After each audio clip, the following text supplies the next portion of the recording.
Doctors have illegally sterilized at least 148 female inmates in California.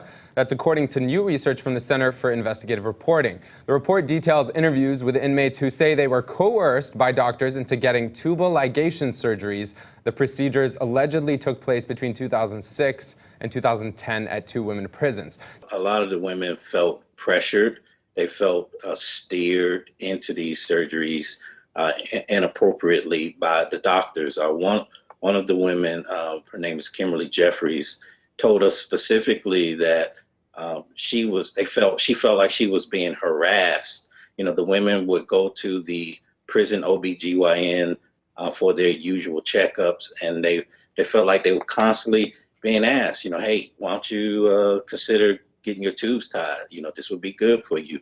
You could possibly die if you don't get this done. And in Kimberly's instance, she talks about being in labor and going to the outside hospital, which was Madera Community Hospital. And literally while on the operating table, she says that the doctor came to her again while she was drugged and asked her to, you know, hey, you know, we're going to get your tubes tied. And she said she just panicked. Right. She's like, absolutely not. In the context of how we hear about these stories, you know, coerced sterilizations abroad, internationally, across the world, do you think it's surprising to hear that this is happening here in the U.S.?